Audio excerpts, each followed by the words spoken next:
नमस्कार साथियों, गौरव ज्ञान धारा में आपका स्वागत है। कल की क्लास नहीं दे पाया था मैं और आपको सूचना दी थी कि बारिश बहुत जबरदस्त मौसम बना हुआ है। आज भी जब मैं क्लास रिकॉर्ड कर रहा हूं अब ये तब बाहर बारिश हो रही है, लेकिन आज ये अच्छा है अपने लिए कि लाइटें नहीं काटी है बिजली विभाग वालों ने। तो सूचना तो देखो दे दी थी आपको, टेलीग्राम पर भी दी और वीडियो बनाकर आपको यूट्यूब पर भी दे दी थी, तो परेशानी तो हुई नहीं होगी वैसे। और थोड़ा सा बारिश का मौसम है, नदी नालों का, और वहां पे थोड़े से ध्यान रखना, मजे मत लेना ज्यादा। आग पानी हवा का कोई विश्वास नहीं किया जा सकता, ठीक है। थोड़े से सेफ रहें, अपने और अपनों का ध्यान रखें, ठीक है। आज की इस क्लास में साथियों अपन दिल्ली सल्तनत अपने, क्योंकि रिवीजन का जो सेकंड ग्रेड का बैच चल रहा है उसके अंदर अपन दिल्ली सल्तनत वाले आज की चीजें पढ़ने वाले हैं। दिल्ली से आपके ये टॉपिक बड़ा अच्छा दे रखा है, सीधा दिल्ली सल्तनत दे रखा है, ठीक है। दिल्ली सल्तनत में मेवाड़, जालोर और रणथंभौर के साथ में जो संबंध रहे हैं उनसे संबंधित आपको अभ्यास करना है। क्योंकि अपन डेस्क्रिप्टिव में तो सारा सब कुछ पढ़ चुके थे और अब पेपर वापस हो रहा है तो रिवाइज करेंगे, तो इसी अभ्यास को अपन जारी रखते हैं और याद कर ला, ठीक है। थोड़ा घना और तथ्य में थान याद करा दूं, थान ध्यान ही है कि आ क्लास आई है तो याद तो किन कहीं हुई। उससे पहले आप लोगों की एक और मतलब जो डिमांड थी वो बहुत जल्द पूरी होने वाली है। कई लोग कह रहे हैं कि सर हमारा जो है जुलाई 30 जुलाई को एग्जाम है, 31 जुलाई को एग्जाम है, ये पहले दे दो। करंट अफेयर्स की अर्धवार्षिकांक जनवरी से जुलाई आज दिन तक की मतलब अपडेट होकर आप लोगों के पास में मात्र, अब आप लोग कह रहे हो ना कि 30 जुलाई से पहले पहले दे दो, मैं तो आपको ये मात्र जो है 4 से 5 दिन में ही देने वाला हूं। 4 से 5 दिन में ये मार्केट में आने वाली है, ठीक है। और उसका जो अपन लॉन्चिंग का एक वीडियो बनाकर बता देंगे कि क्या कीमत है, कहां मिलेगी ये तो सब पता है आपको, ठीक है। हर बुक स्टॉल पे मिलती है अपनी किताबें सारी ही, और आप लोगों ने बहुत पढ़ी भी है, तो सब जगह मिल जाएगी। जब आ जाएगी ना 4-5 दिन, फाइनल फिनिशिंग चल रही है इसकी, उसके बाद में जो है आपको ये सुपुर्द कर दी जाएगी, तो सब जगह मिलेगी। थोड़ा सा धैर्य रखें, इतना धैर्य रखा है थोड़ा सा और रखें, बेस्ट साबित होगी ये बात तो है। क्यों? क्योंकि इसमें मंथ वाइज दे रखी चीजें, मंथ वाइज ही फैक्ट, ठीक है, क्लास बेस्ड फैक्ट होंगे और मंथ वाइज ही आपको ऑब्जेक्टिव बिल्कुल व्याख्या के साथ में और संकलित करके काफी सारी चीजें आप लोगों के लिए। सबसे बेस्ट चीज जो है इन अंतिम दिनों में, क्योंकि एग्जाम से पहले ही पढ़ी जाती है, तो सेकंड ग्रेड के लिए ये मेन खास तौर पर ये सेकंड ग्रेड के लिए बहुत ही ज्यादा फायदेमंद साबित होने वाली है। बाकी डिटेल जब आएगी तब बता दूंगा, अभी अपन क्लास शुरू करते हैं। चलिए, सबसे पहला सवाल आप लोगों के स्क्रीन पर ये रहा, राजस्थान की किस प्रशस्ति के अनुसार बप्पा रावल को बप्पा रावल व काल भोज को अलग अलग व्यक्ति बताया गया है? क्या बताया है? बप्पा रावल और काल भोज को अलग अलग। देखो, एक थे बप्पा रावल जो मेवाड़ वंश के शासकों के बप्पा थे, ठीक है। बप्पा समझो ना, मतलब आदि पुरुष, यानी कि क्या कह सकते हैं इनको, मेवाड़ के गुहिलों के आदि पुरुष, मेवाड़ या गुहिलों के आदि पुरुष कह सकते हैं, ठीक है ना। बप्पा रावल के उपनाम भी मिलते हैं। अब जैसे कि ये काल भोज है, ये भी इनका उपनाम है, काल भोज, माल भोज, ये कह दिया जाता था इन्हें।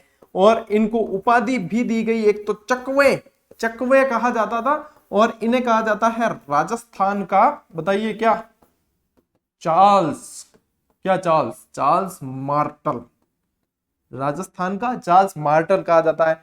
इनके इनसे संबंधित यदि पढ़ते हैं तो हारित ऋषि का नाम पढ़ते हैं अपन, क्या पढ़ते हैं, हारित ऋषि, हारित ऋषि और राष्ट्र सेनी माता, इनके आशीर्वाद से इन्होंने साम्राज्य की स्थापना की और आगे बढ़ाया। ये तो हो गई ऊपर ऊपर की जानकारी, ठीक है।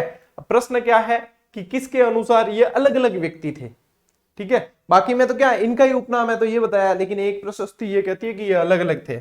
बताइए उत्तर क्या है? आप लोगों को उत्तर पे फोकस करना है। इसका उत्तर है साथियों आप लोगों के रणकपुर प्रशस्ति। क्या है? रणकपुर प्रशस्ति। अब देखो, ये बिजोलिया प्रशस्ति जो है ना, ये किसने लिखी? गुणभद्र। किसके द्वारा लिखी हुई है? गुणभद्र द्वारा, ठीक है। दौलतपुर के बारे में आपने ज्यादा, इसमें राजस्थान से संबंधित आपके नहीं पूछा जाता। रणकपुर प्रशस्ति यदि देखें तो कहां है? पाली के अंदर। कहां? पाली में। चौमुखा जो जैन मंदिर है, चौमुखा, रणकपुर जैन मंदिर को ही कहते हैं जैन मंदिर, यहां पे ये उत्कीर्ण है, ठीक है। यदि इससे संबंधित ही पूछे तो इसको जैसे किसने लगवाया या ये पूछ लेते हैं, ठीक है ना।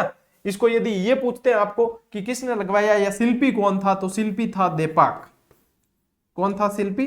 देपाक था। मगई नदी के किनारे यहाँ पाली में रणकपुर मंदिर है। 1444 खंबे लगे हुए हैं, खंबे हैं, स्तंभ है, इसलिए स्तंभों का वन कहा जाता है। पातरियों और देवरों या वैश्यों का मंदिर भी कहा जाता है, क्योंकि नेमिनाथ मंदिर जो है यहाँ पे, वहां पे जो है चित्रकला मूर्तिकला कुछ इस तरह की है, इसलिए इन्हें पातरियों और देवरों ये कहा जाता है। इतनी सारी चीजें धरनक शाह ने मेन जो है बनवाया था, शिल्पी था देपाक।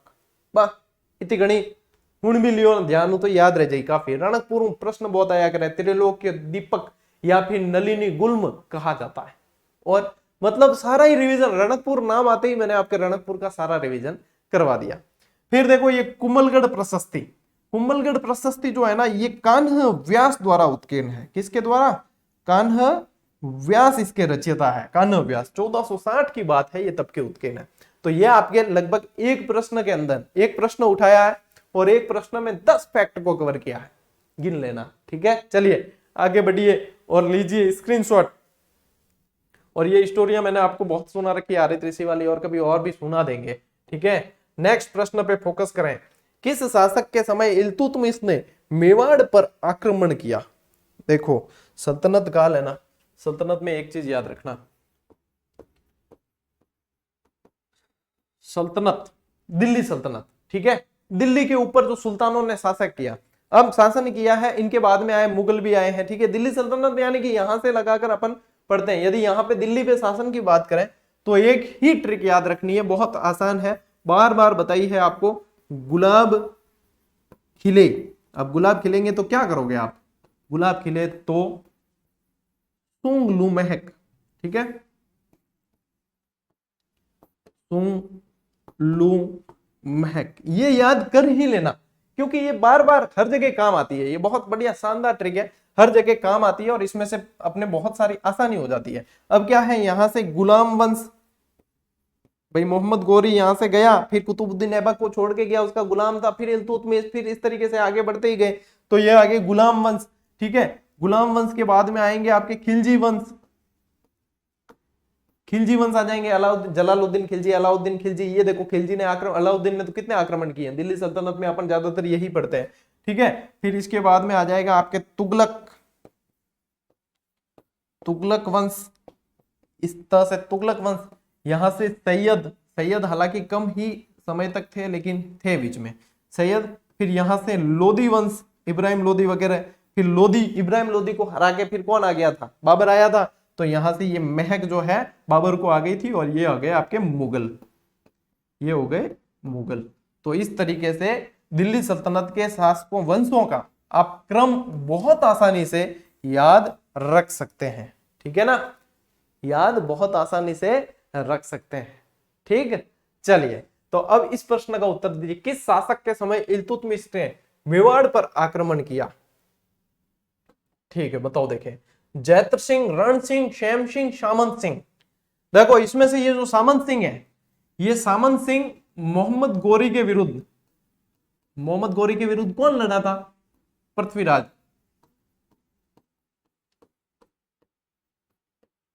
तो उसके समय ये लड़ते हुए वीर गति, समझ गए ना, श्याम सिंह की बात करें तो।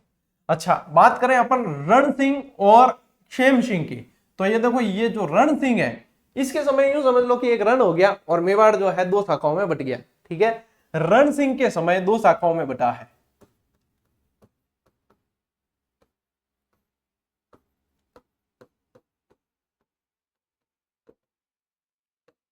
विभाजन हो गया, रण सिंह के समय दो शाखाओं में विभाजन हो गया। देखो एक शाखा तो इनकी कहलाई रावल, ठीक है, और एक शाखा कहलाई इनकी राणा। ठीक है, ये राणा जो थी वो राहब के नेतृत्व में थी, और ये रावल शाखा जो थी वो क्षेम सिंह के, क्षेम सिंह। इसने इसको आगे बढ़ाया, इसने इसको आगे बढ़ाया, बाद में राणा आएंगे। अभी रावल, रावल रतन सिंह तक जो है रावल शाखा चलती है। तो ये यहां से देखो इस चीज की व्याख्या आपके समझ में आ जानी चाहिए। दूसरी चीज की सर व्याख्या तो बता दी, हम उत्तर भी बताओ। ठीक है, इनको उत्तर है जैत्र सिंह। ठीक है, जैत्र सिंह। कौन सा युद्ध हुआ था? बुताला का युद्ध हुआ था एक, याद हो तो, बुताला का युद्ध। टाइम पीरियड यदि देखा जाए तो 1222 से 1229 तक के दरमियान मतलब इनमें संघर्ष चलता रहा है, ये टाइम पीरियड इनका रहा है। 1231 में भी संघर्ष का उल्लेख मिलता है, ये सारी टाइम पीरियड इनका रहा है। आप लोगों के लिए एक प्रश्न है, आप लोगों को सबको कमेंट करके बताना है, ठीक है। यूं नहीं कि भाई 2-4 कमेंट आएगा तो की नहीं, सबको अपनी जिम्मेदारी निभानी पड़ती है। खुद रे चेरो है ना, खाना खुद ही खाना पड़े, ठीक है ना।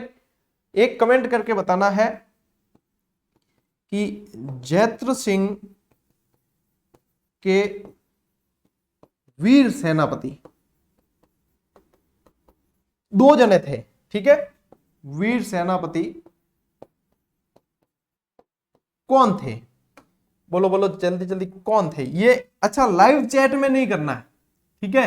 ये जब क्लास पूरी हो जाएगी ना तब करना है, ये मैं तब वाले कमेंट में देखूंगा, क्लास पूरी होने के बाद। लाइव चैट जो है बाद में, क्लास पूरी होने के बाद में दिखती नहीं है। इस प्रश्न का उत्तर आप देंगे कमेंट करके सभी कि इसके कौन थे। जैत्र सिंह के वीर सेनापति 2 थे, ठीक है, 2 आदमी थे। मैंने पढ़ा रखा है तो मेरा हक है पूछने का और आपको याद करवाने का। जब इतना बोर्ड भरा है मैंने पूरा ही, तो ये चीज आप लोगों को बतानी है, इससे दिमाग के न्यूरॉन्स एक्टिव होंगे, ठीक है। लियो स्क्रीनशॉट लियो थे, अपन चला आगे। बोर्ड गणो लाल पीलो होगो। नेक्स्ट प्रश्न, दिल्ली के सुल्तान के आक्रमण से राजधानी नागदा के तहस नहस हो जाने से जैत्र सिंह ने किसे मेवाड़ की नई राजधानी बनाई। बहुत ही बढ़िया प्रश्न, शानदार प्रश्न। इससे एक चीज तो ये पता चलती है, इससे एक चीज ये पता चलती है कि मेवाड़ की प्रारंभिक राजधानी कौन सी थी, नागदा। यदि कहे किसने बसाई तो पापा रावल, ठीक है, इसने बसाई।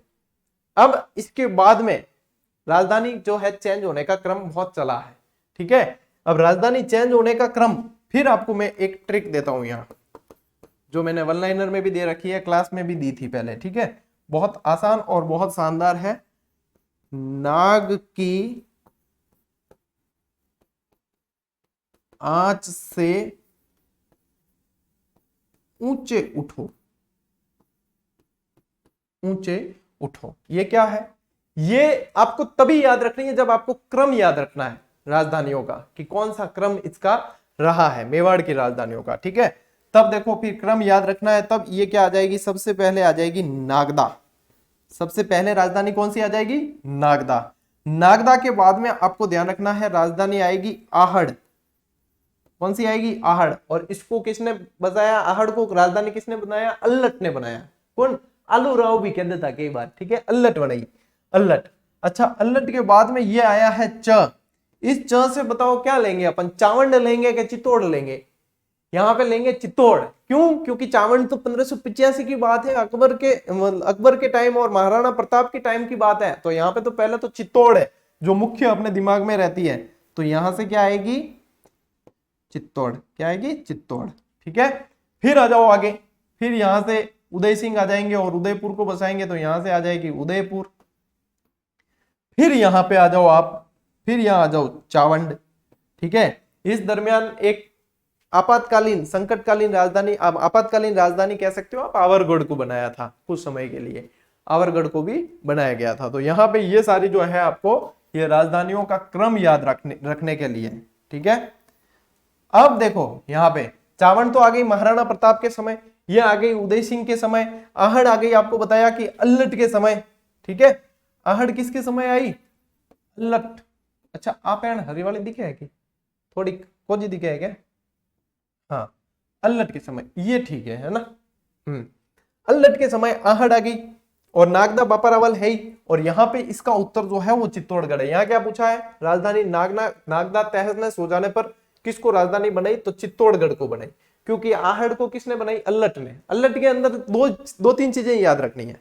अल्लट में क्या याद रखोगे, एक तो आहड़ को राजधानी, एक को पहलो है ना अंतरराष्ट्रीय विवाह करियो है राजस्थान में। भाई राजस्थान के भी किसी व्यक्ति को यह गौरव प्राप्त होना चाहिए, तो ये पहला अंतरराष्ट्रीय विवाह किया हूण राजकुमारी हरिया देवी से, ठीक है, अल्लट ने। और नौकरशाही व्यवस्था की मतलब इसने ही यहाँ से शुरुआत की। तो ये तीन चीजें ही इसके आहड़ अल्लट के अंदर याद रखने वाली होती है। ये हो गई, ठीक है। बाकी थान में बता ही दी है अल्लट के बारे में, और ये जब राजधानी तहस नहस हो गई तब जैत्र सिंह ने किसको राजधानी बनाई? चित्तौड़गढ़ को बनाई। तो जैत्र सिंह ने चित्तौड़गढ़, यहां जैत्र सिंह ही पूछा है ना, जैत्र सिंह ने किसे बनाई? जैत्र सिंह ने चित्तौड़गढ़ को बनाई। तो राइट उत्तर चित्तौड़गढ़। और ये आप लोगों के लिए बहुत आसान हो जाएगा, ले लियो स्क्रीनशॉट। चला आगे,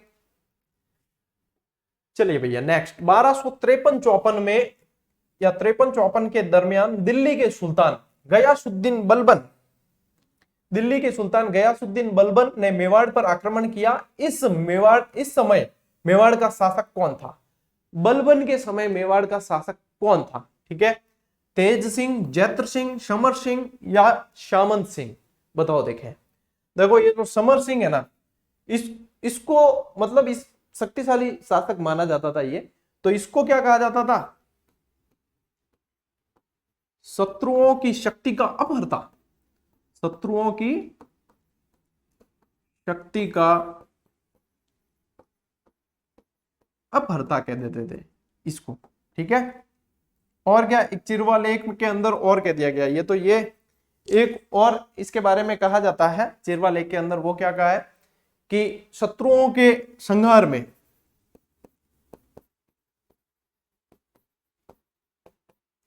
शत्रुओं का संहार करने में सिंह सदृश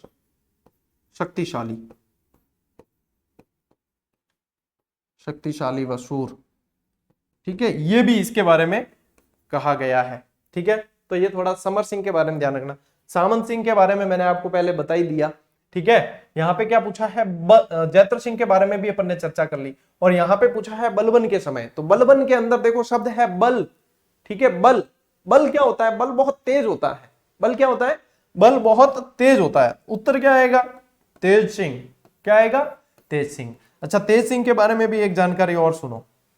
तेज सिंह उत्तर आया है। यदि चित्रकला के अंदर सबसे पहला चित्रित ग्रंथ पूछा जाए मेवाड़ के अंदर, ठीक है, मेवाड़ का सबसे पहला चित्रित ग्रंथ कौन सा है? श्रावक प्रतिक्रमण चूर्णी, ये सबसे पहला है।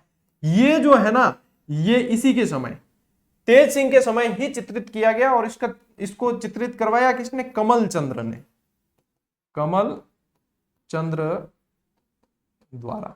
एक और आप लोगों के लिए प्रश्न है, आप लोगों को यह बताना है इसका समय कब है।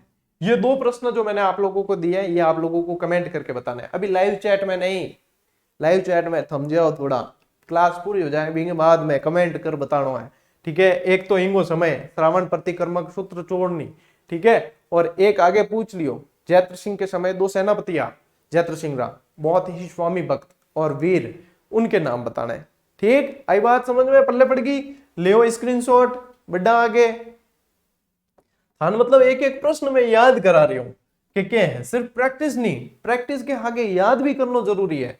क्यों? यदि बड़े एग्जाम हॉल में याद नहीं आयो नहीं तो बकरी यहीं डब्बे में है, चाहे कितो ही पढ़ लो। कुल मिला के क्या है, जीके अथाह है, लेकिन उसे याद कर लिया जाए तो फिर बहुत कुछ जो है आसान हो जाता है। समझ रहे हो? रावल शाखा का अंतिम शासक जिसके समय अलाउद्दीन खिलजी ने मेवाड़ पर आक्रमण किया। अब आपको पहले ही बता चुका हूं मैं कि दो शाखाएं हुई, एक तो हुई रावल और एक हुई राणा।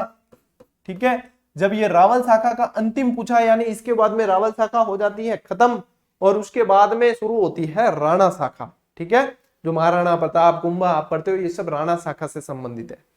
चलिए बताइए, रावल शाखा का अंतिम शासक जिसके समय अलाउद्दीन खिलजी ने जैत्र सिंह, रतन सिंह, तेज सिंह, समर सिंह। जो मैंने आपको आगे सल्तनत वाली जो शासकों की वंशों की एक ट्रिक बताई थी ना, गुलाब खिले तो सुंगलू महक। अब उसमें यदि उस पे जाओगे ना तो गुलाम वंश में ये कुतुबुद्दीन, इल्तुतमिश, ये सारे आगे उसके अंदर बलबन फलबन सब। ठीक है, उसके बाद में आता है खिलजी वंश, गुलाब खिले, खिलजी वंश। यहाँ क्या पूछा है? खिलजी वंश पूछा है। तो अपन ने जैत्र सिंह के समय इल्तुतमिश का आक्रमण करवा दिया, तो वहां तो हो गया, उसका तो काम पूरा है। जैत्र सिंह ऑप्शन में से वैसे ही निकल जाएगा, तेज सिंह निकल जाएगा क्योंकि अपन ने अभी इसको भी पढ़ लिया, समर सिंह निकल जाएगा। पीछे बचा कौन? यदि अपन काटने वाले ऑप्शन से चले, एलिमिनेटर वाले से, तब भी आपके पीछे कौन बचता है? रतन सिंह बचता है। कौन बचता है? रतन सिंह। ये तरीके हैं अलग अलग। ठीक है, डायरेक्ट भी उत्तर आप लोगों को पता है, मुझे भी पता है, लेकिन एक तरीका बता रहा हूं, जो फ्रेशर्स स्टूडेंट होते हैं ना वो इस तरीके से भी चल सकते हैं, थोड़ा सा अपन दिमाग लगाना चाहे तो। अब रतन सिंह के समय की बात है, बात कब की हो गई, 1300, अरे दिमाग में क्या और बोर्ड पर क्या, 1303 की बात है, ठीक है, जनवरी 1303 और अगस्त 1303। जनवरी में कूच करता है अलाउद्दीन, वहां से निकलता है, चित्तौड़ी नामक पहाड़ी पे आकर रुकता है, सब कुछ ये सारी चीजें चलती है, 8 माह तक घेरा डाल के रखता है। जनवरी से अगस्त कितने हो गए, देखो 8 माह। एक बार पूछा था कि कितने माह घेरा डाल के रखा, तो 8 माह, 8 माह घेरा डाल के रखता है। फिर आप लोगों को पता ही है, गोरा और बादल, ठीक है, दोनों सेनापति, और किस्सा किसके पीछे, कुछ इतिहासकार कहते हैं पद्मिनी के पीछे। ये किसकी कहानी थी, पद्मावत के अनुसार थी, मलिक मोहम्मद जायसी की, ठीक है। बाकी राघव चेतन वगैरह वे सब थान ध्यान है, ठीक है, सिंहल दीपरी राजकुमारी है, बट देखने ज्ञान कुछ आया यूं आया, ये सारी स्टोरियां चलती रहती है, 1600 पाल क्या निकली वगैरह ये। तो यहाँ पे क्या है, मूल चीज रतन सिंह के समय, बाकी स्टोरी आप लोगों के दिमाग में वापस से आ गई है, ठीक है। चलिए आगे बढ़ते हैं। चित्तौड़ विजय के बाद अलाउद्दीन खिलजी ने अपने पुत्र खिज्र खां को, देखो प्रश्न में ही एक चीज फैक्ट तो छुपा हुआ ही है, यानी कि ये प्रश्न पूछ ले कि चित्तौड़ विजय के बाद अलाउद्दीन खिलजी ने किसे चित्तौड़ का प्रशासक बनाया, तब ध्यान रखना है खिज्र खां को बनाया। किसको बनाया, खिज्र खां को। खिज्र खां को मेवाड़ का प्रशासक बनाया। खिज्र खां के बाद मेवाड़ का प्रशासक कौन बना, खिज्र खां के बाद में कौन बना ये बताना है भाई। पहले तो खिज्र खां को बनाया है, ये तो पता है, खिजराबाद नाम रखा है, इसीलिए पता है अपन को कि नाम क्या रखा, खिजराबाद, जीतने के बाद खिजराबाद, ये अपन को पता है। खिज्र खां के बाद किसको बनाया वो बताना है, प्रश्न जो है थोड़ा सा घुमाया है। बनवीर, मालदेव मुछाला, क्षेत्र सिंह, जयमल है, एडे उत्तर में क्या है, यूनिक उत्तर दिखा नहीं, तो जिन मतलब टप्पो भी लगानो है, तुक्को लगानो है, वो भी बट लगा दे और वो सही हो जाएगा। तो ज्यादा टाइम नहीं लूंगा आप, मालदेव मुछाला को बनाया। इसी मालदेव मुछाला को मालदेव सोनगरा के नाम से भी जाना जाता है, ठीक है, मालदेव सोनगरा के नाम से भी जाना जाता है। ये बनवीर जो है ना, ये इसी का पुत्र था, ये वो वाला बनवीर नहीं है, उदय सिंह के समय वाला नहीं है, ये बनवीर जो है ये इसी का पुत्र था। और ये मालदेव सोनगरा जो है, ये सोनगरा चौहान कहाँ के थे, जालोर साइड के, तो ये जो है कान्हड़ देव का भाई था,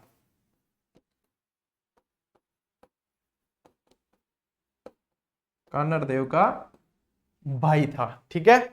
आई बात समझ में, ठीक है।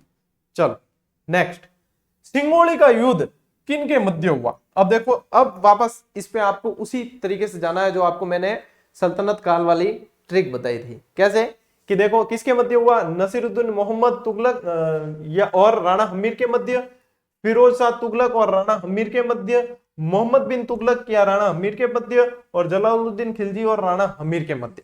अब जब यहां पे आते हो तब यानी कि अब देखो रावल शाखा का अंत हो गया, रावल शाखा के अंत के बाद में हमीर जो है इस यहाँ पे वापस अपने मतलब डायनेस्टी को स्थापित करता है, आगे बढ़ाता है, जीवित रखता है, ठीक है। हमीर के आने से फिर वापस जो है जीवित रहती है ये शाखा और इनको आगे बढ़ाते हैं। तो हमीर आ गया यहाँ पे, हमीर आने से यानी चारों के अंदर देखो हमीर है उत्तर, तो हमीर कब आया है, रावल शाखा के बाद, यानी खिलजियों के बाद आया है, ठीक है। अब यहाँ पे देखें तो अपन देखते हैं कि यहाँ पे गुलाब खिले तो, ठीक है, गुलाब खिले तो यानी गुलाम वंश तो गया, खिलजी वंश भी गया, अब है तुगलक। तो यहाँ पे आपको जो है तुगलक के, ये जलालुद्दीन खिलजी वैसे चला जाता है। और तुगलकों में सबसे फेमस जो था ना, सबसे विद्वान भी कह देते हैं इसको, सबसे मूर्ख भी कह देते हैं, MBT, मोहम्मद बिन तुगलक। तो ये युद्ध किसके मध्य हुआ, मोहम्मद बिन तुगलक और राणा हमीर के मध्य हुआ है, ठीक है। हमीर मद मदन में इसकी जानकारी भी मिलती है, किस में मिलती है, हमीर मद मर्दन, और उसमें हमीर जो है इसको बताया गया है, ठीक है। सही है क्या, सही है, नहीं ये हमीर मद मर्दन वाला यहां नहीं आएगा, इसको कैंसिल करो, ठीक है। चलिए अभी इतना ही ध्यान रखो। नेक्स्ट, पृथ्वीराज तृतीय के पुत्र गोविंद राज ने किसके विरुद्ध दिल्ली के सुल्तान कुतुबुद्दीन ऐबक के मदद मांगी। पृथ्वीराज तृतीय के पुत्र, अजमेर का चौहान शासक पृथ्वीराज तृतीय था, उसका पुत्र गोविंदराज। ठीक है, अब वो कहां आ गया, सबसे पहले तो ये दिमाग लगाओ, गोविंदराज कहां के चौहानों का संस्थापक था, तो प्रश्न आ गया है आपके पास में रणथंभौर। प्रश्न आ गया रणथंभौर, रणथंभौर के चौहानों का संस्थापक माना गया। पृथ्वीराज तृतीय के पुत्र गोविंदराज ने किसके विरुद्ध दिल्ली के सुल्तान कुतुबुद्दीन ऐबक से सहायता मांगी, तो देखो परमार राजा भोज के खिलाफ, नहीं, हरिराज, वीर नारायण या प्रहलाद, प्रहलादन वीर भी नाम है। ठीक है, हरिराज, वीर नारायण या प्रहलाद। तो यहां पे यदि अपन आते हैं पृथ्वीराज तृतीय पे, पृथ्वीराज तृतीय के एक तो था भाई का नाम याद रखना है, एक याद रखना है पुत्र का। ठीक है, भाई के अंदर याद रखना है हरिराज और पुत्र के अंदर गोविंदराज। अब इसको प्रशासक बनाया, ठीक है ना, वहां का मतलब इसको ये चला गया था रणथंभौर, वहां हरिराज ने वहां पे आक्रमण किया और गोविंदराज को वहां से भगा दिया, इसलिए हरिराज के विरुद्ध ये सहायता मांगी है। ठीक है, आई बात समझ में, पल्ले पड़ गई ना। चलो आगे बढ़ते हैं।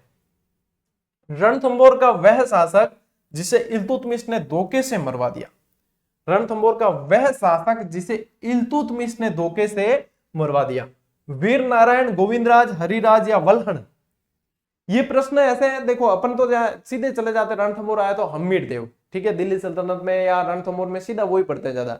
ये प्रारंभिक प्रश्न है, यहां से प्रश्न आते हैं ना तब बहुत ही कम बच्चे जो है वो सही कर पाते हैं, जबकि यहाँ पे ध्यान भी देना पड़ता है। दिल्ली सल्तनत के साथ संबंध पूछा है, इल्तुतमिश कहां था, दिल्ली का सुल्तान था, यहाँ पे यही चीज है, इसलिए इनको पढ़ना जरूरी है। अब देखो याद कैसे रखोगे, गोविंदराज तो याद रखना ही नहीं है, क्यों, गोविंदराज को अपन ने पीछे देख लिया, कुतुबुद्दीन ऐबक के समय सहायता मांगी, उससे संबंधित फैक्ट वही याद रखना है। ठीक है, अब देखो हरिराज भी नहीं याद रखना है, क्यों, क्योंकि धोखे से मरवाया है, तो हरिराज तो वैसे ही वहां से इसको भगा दिया, धोखे से मारने का तो काम ही नहीं था। अब देखो एक बचता है वल्हण और एक बचता है वीर नारायण।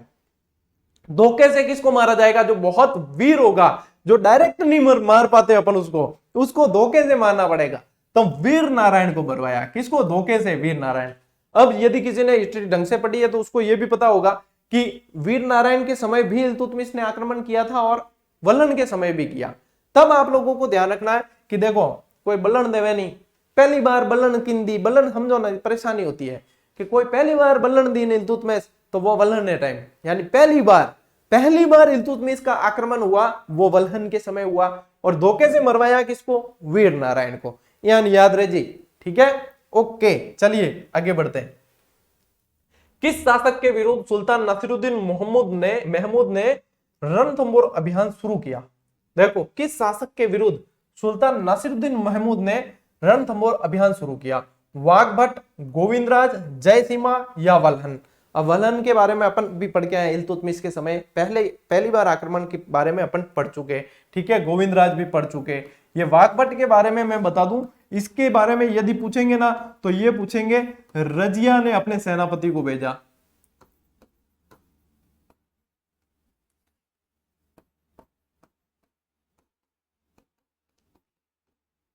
रजिया ने अपने सेनापति को भेजा। ठीक है, इसके बारे में ये पूछेंगे। यहां पे जो आएगा आपके वो आएगा जयसीमा, क्या आएगा, जयसीमा। क्या उत्तर आएगा यहाँ पे, इसके नासिरुद्दीन महमूद के समय जयसीमा आएगा। ठीक है, याद रख लेना। चलिए अगला, अलाउद्दीन के आक्रमण के समय रणथंभौर का शासक कौन था।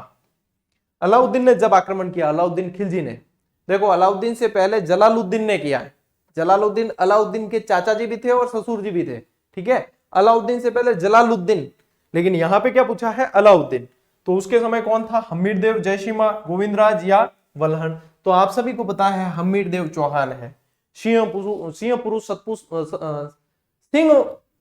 सिंह अमन सतपुरुष वचन कदली पलट एक बार, तेरिया तिल हमीर चढ़े न दूजी बार, और मिसिंग उजिया कदी। क्या है, सिंह अमन सतपुरुष वचन कदली पलट एक बार, तेरिया तिल हमीर हट चढ़े न दूजी बार। हमीर जो है हटी बहुत था, मतलब एक बार वचन दे देता तो उसको पूरी करता, या फिर हट ले लेता तो उसको पूरी ही करता, दूसरी बार कहने का काम ही नहीं था, एक बार हट ले ली। इसी हट के चक्कर में ये युद्ध भी हुआ और हमीर को जो है यहां से मरना भी पड़ा और शाका हुआ था और ये सारी चीजें। ठीक है ना, चलिए, तो हम्मीरदेव चौहान याद रखना है इसके अंदर, ठीक है। चलिए नेक्स्ट प्रश्न, वह दुर्ग जो रणथंभौर दुर्ग की कुंजी कहलाता है। अब कुंजी यानी चाबी, रणथंभौर दुर्ग को खोलना है तो इसकी जो चाबी है वो दुर्ग है जिसको जीतेंगे तभी वहां जा सकते हैं, ठीक है, वही उसका दरवाजा है, कहने का मतलब ये है। तो बताइए, जालोर दुर्ग, बसंती, झाइन या शेरगढ़। सबसे पहले तो देखो रणथंभौर कहाँ है, सवाई माधोपुर, दिमाग लगाओ प्रश्न के अंदर कि क्या है, रणथंभौर कहाँ है, सवाई माधोपुर। शेरगढ़ या तो आप पढ़ोगे बारा या धौलपुर, आता ही नहीं, ठीक है। बसंती दुर्ग सिरोही के अंदर, जालोर दुर्ग जालोर के अंदर, पीछे बचा झाइन दुर्ग, तो झाइन दुर्ग ही यहाँ पे आपके उत्तर सही है। और झाइन दुर्ग पर आक्रमण किया था 1290 में जलालुद्दीन खिलजी ने, तब एक यहाँ पे दुर्ग का रक्षक था गुरदास सैनी, वो मारा गया था, गुरदास सैनी, ये वीर गति को प्राप्त हुआ था। तो ये यहाँ पे इससे ध्यान रखना, ठीक है। इसका उत्तर क्या है, जैन दुर्ग। ऐसा का ऐसा एक सवाल और आता है आपके, ग्वालियर दुर्ग की कुंजी, ये भी पूछा जाता है। क्या पूछा जाता है, ये कुंजी से ही, ग्वालियर दुर्ग की कुंजी, दुर्ग की कुंजी। तब क्या ध्यान रखेंगे पता है, एक दुर्ग है जिसका नाम है मंडरायल दुर्ग,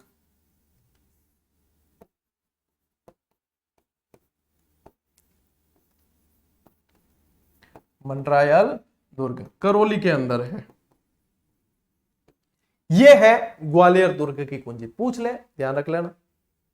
चलिए नेक्स्ट, जलालुद्दीन खिलजी ने किस दुर्ग पर विजय प्राप्त नहीं करने पर यह कहा कि मैं इस दुर्ग को, क्या कहा, मैं इस दुर्ग को मुसलमानों के एक बाल के बराबर भी नहीं समझता हूं, मैं इस दुर्ग को मुसलमानों के एक दाढ़ी के बाल के बराबर भी नहीं समझता हूं, यह कहा था ओरिजिनल कोटेशन, ठीक है। किसके बारे में कहा, जाइन, बसंती, रणथंभौर या शेरगढ़। तो अपन क्या पढ़ रहे हैं, रणथंभौर और दिल्ली सल्तनत, तो ये पढ़ रहे हैं, दिमाग थोड़ा सा ऐसे भी लग जाता है। शेरगढ़ है नहीं, ठीक है, बसंती दुर्ग है नहीं, अब पीछे बचे जाइन और ये। तो जिस दुर्ग को नहीं जीत पाया उसके लिए कहा, जाइन को तो जीत लिया था इसने, फिर जाइन को जीतने के बाद में कहां आक्रमण किया, रणथंभौर पर, रणथंभौर पे घेरा डाल के यहाँ पे बैठा रहा, नहीं जीत पाया। आखिर में नहीं जीत पाया ना, तब वापस जाना कैसे। अब देखो कोई आक्रांता आ गया बाहर से, अब आ तो गया, बहादुरी ठोके ना आ गया कि आपा युद्ध करा, जीत ला सब कुछ, अब आ तो गया, अब वापस यहां से जाना कैसे। तो यहां से जाने के लिए कुछ तो कहना पड़ेगा। फिर वो वाली बात है कि खिसियानी बिल्ली खंबा नोचे, कि मैं इस दुर्ग को समझता ही नहीं कुछ, मैं तो ऐसे ही आया था, चलो वापस। तब इसको एक व्यक्ति था जिसने सलाह दी थी कि घेरा उठाओ और रवाना हो, उस व्यक्ति का नाम था मलिक अहमद चप, मलिक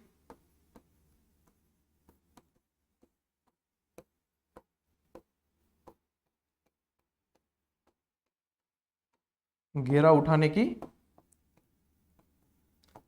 सलाह दी, ठीक है। फिर बाद में कोई ऑप्शन ही नहीं बचियो, जानो ये है, ठीक है। तो फिर ये कोटेशन आपको ध्यान रखना। अच्छा, उसका उत्तर क्या है, रणथंभौर दुर्ग के बारे में कहा था। चलिए नेक्स्ट, निम्न में से अलाउद्दीन के किस भगोड़े सेनापति को हम्मीर ने शरण नहीं दी, नहीं, ये बेवफा शब्द जो है इस पे नजर जरूर डालना, ये बहुत सारे प्रश्न ले डूबता है, इतना बेवफा है ये, ठीक है, बहुत ज्यादा, तो इस पे नजर नहीं। अब सीधा आते हैं ना, ये प्रश्न आएगा, निम्न में से अलाउद्दीन के किस भगोड़े सेनापति को हम्मीर ने शरण, सब जने के मोहम्मद शाह, मोहम्मद शाह, मोहम्मद शाह। अब मोहम्मद शाह को दी है, मैं भी जानता हूं, मंगोल था ये, ठीक है, मोहम्मद शाह था, कहबरू था, इल्चक था, नुसरत खान नहीं था, और ये मंगोल थे, नवीन मुसलमान भी कहलाते थे। कौन था, नुसरत खां को नहीं दी थी। नुसरत खां यहाँ पे जो है, नुसरत खां, उलूग खां, अलप खां और जफर खां, चार खान थे, जो इसके चार खान कहलाते थे अलाउद्दीन के, ठीक है। तो यहाँ पे जिसको शरण नहीं दी वो नुसरत खां था, और नुसरत खां मारा गया था, ये भी याद रखना है, ठीक है। नुसरत खां मारा गया था, उलूग खां नहीं मारा गया, एक बार यही प्रश्न पूछा था, ठीक। तो नुसरत खां ध्यान रखोगे। दिल्ली के, अच्छा इसके पीछे तो बढ़िया स्टोरी थी, वो तो बताई नहीं। मोहम्मद शाह रंगीला जो है चमना मराठन को लेकर भागा था, ठीक है, और चमना मराठन कौन थी, उसकी अलाउद्दीन की सेटिंग नहीं, अलाउद्दीन की प्रेमिका थी। क्या थी, प्रेमिका। निम्न में से अलाउद्दीन के सेनापति,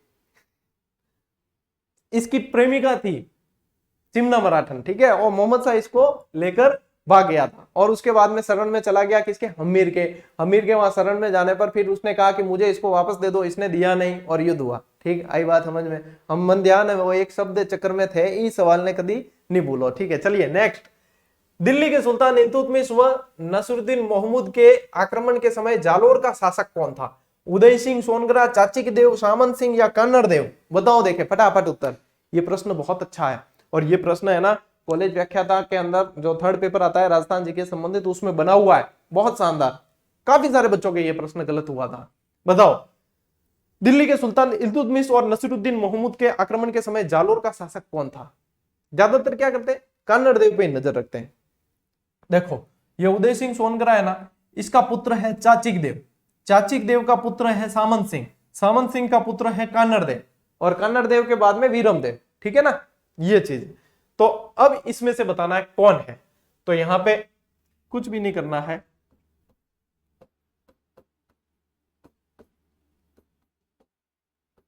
क्या गुरुजी थे बारकड़ी पढ़ान दूंगा, क्या वर्णमाला पढ़ान दूंगा हम है? क्या करें, याद करवाने के लिए कुछ ना कुछ तो करना पड़ता है ना। क्या पूछा है? इल्तुतमिश। ठीक है, क्या पूछा है? इल्तुतमिश। और ई के बाद में ऊ आता है, ई के बाद बड़ी ई, तो देखो ई की बड़ी बहन है, फिर क्या आता है? ऊ आता है। तो ई ऊ, ये ई ऊ क्या है?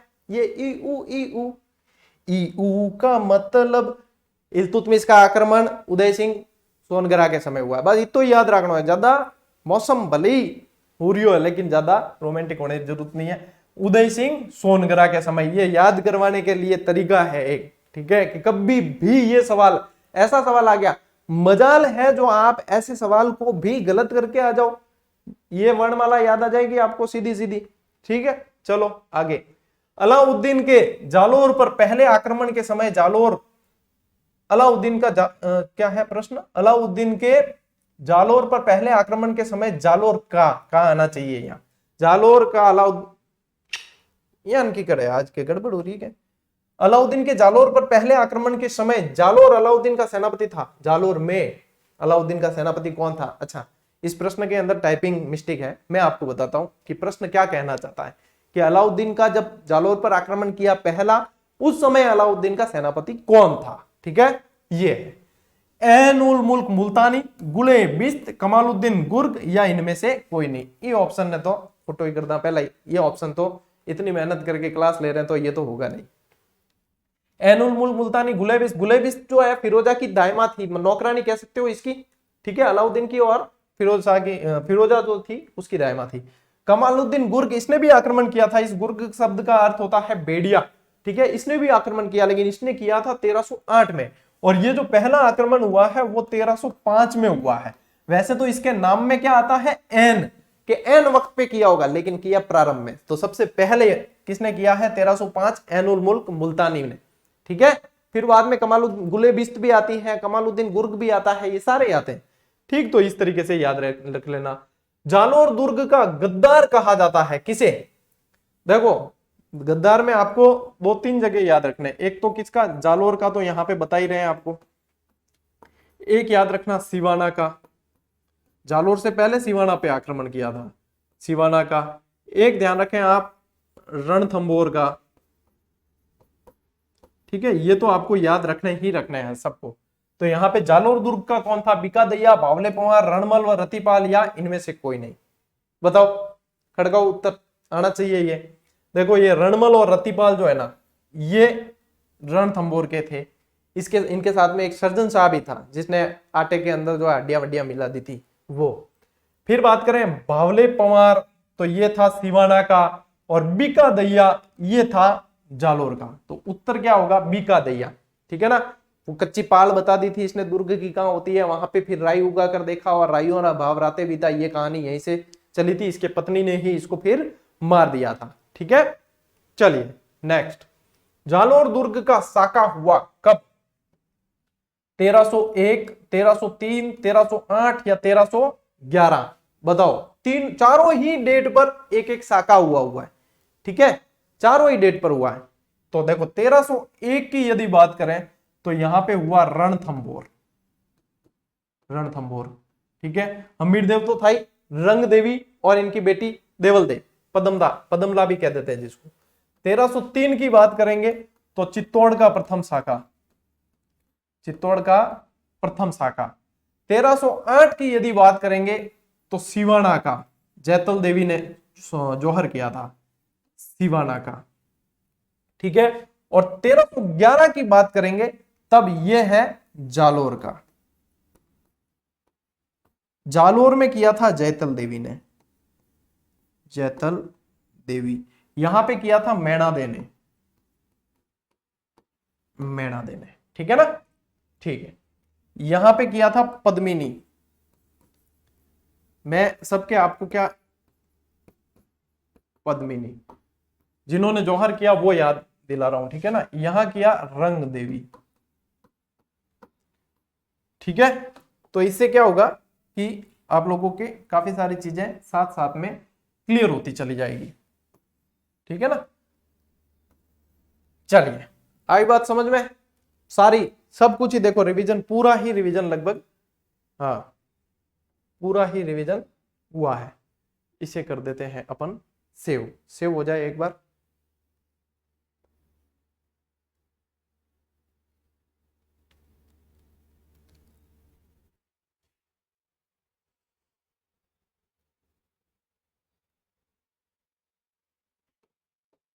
ठीक है, देखो कुछ चीजें जो है वो अचेतन मन में चली जाती है। अभी आगे एक शब्द आया था हम्मीर मदमर्दन, इसके अंदर जो उल्लेख हुआ है वो हुआ है भूताला युद्ध का।